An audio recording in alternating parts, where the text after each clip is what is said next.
সবাই মিলে আমরা ব্রেকফাস্ট করে নিয়েছি। তারপর ভাইয়ের রুমটা একটু ক্লিন করে দিচ্ছিলাম, ঝাঁটানো মোছা সব ভালো করে করে দিলাম। বাড়িঘর সব পরিষ্কার হয়ে গেছে। আমি এখন চলে এসেছি রান্নাঘরে। এখানে চিকেনটা হয়েই গিয়েছে, দেখো চিকেনটা হয়ে গেছে, ভাতটাও হয়ে গেছে। ভাতটা এবার নামাবো আর একটু বাঁধাকপির তরকারি করব, সেটা কাটবো। দেখো বাইরে বৃষ্টি পড়ছে।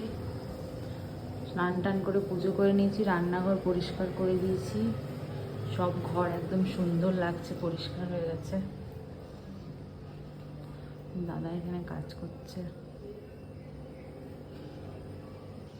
ঘুমোচ্ছে এখন। সব ঘর পরিষ্কার হয়ে গেছে, সুন্দর। আসার সময় আমরা কিছু সবজি নিয়ে এসেছি, কারণ আমি তো জানি না ওর কাছে কি আছে বা কিছু নেই, তো সেই জন্য একটু সবজি কিনে এনেছিলাম। বাঁধাকপির তরকারি করব, তাই গাজর, বাঁধাকপি, পেঁয়াজ, আলু সব বার করে নিচ্ছি। মাঝখানে ভাতের ফ্যানটা ঝরিয়ে নিচ্ছি, ভাতটা হয়ে গিয়েছে। চলো এবার তরকারিটা বসাবো। তার আগে এখানে তোমাদের দাদা বললো একটু চা খাবে, তাই একটু চাটা বসিয়েছি আর এদিকে সবজিটাও কেটে নিচ্ছি।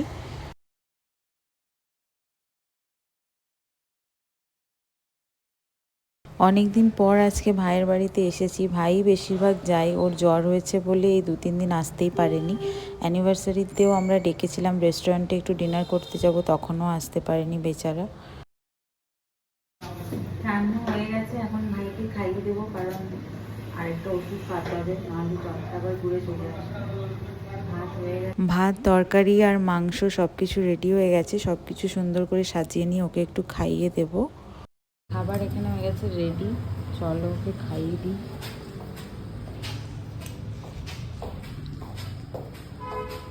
হাই রে, এই উঠে পড়, খেয়ে নে, ওষুধ খেতে হবে, উঠ উঠ উঠ। খাওয়ার পর একটু মাথায় বাম লাগিয়ে দিচ্ছিলাম। জ্বরটা এখন নেই, একটু ঘুমিয়ে যাক, তাহলে অনেকটা কেটে যাবে। খুবই শরীরটা খারাপ, তাই সকালবেলা ফোন করে বলছে দিদি আয়, আমি আর পারছি না, তাই আমরাও চলে এলাম। একটা ওষুধ খেয়ে নাও।